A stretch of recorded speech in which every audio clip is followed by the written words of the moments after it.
सुबह सुबह मेरे इस लाश जैसे पड़े हुए शरीर को ऊर्जा संचार के लिए मेरे माँ की गालियों की आवश्यकता होती है। जब गालियों का प्रभाव तेज होता है तब ये मानव शरीर उठ के काम करना शुरू करता है।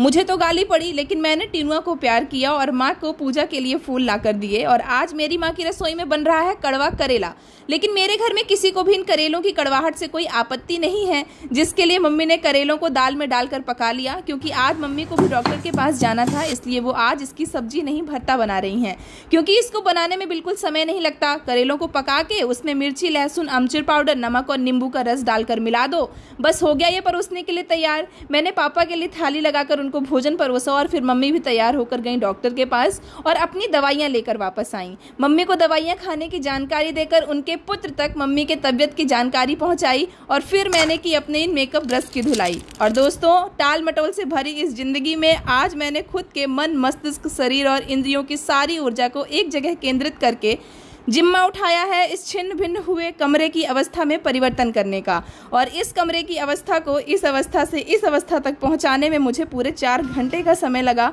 और तब तक बज चुके थे शाम के 5:30। तो शांति से बैठकर टीवी चलाई और दोपहर और रात के खाने का काम खत्म करके दिन भर की गई मेहनत के परिणाम का आनंद उठाया।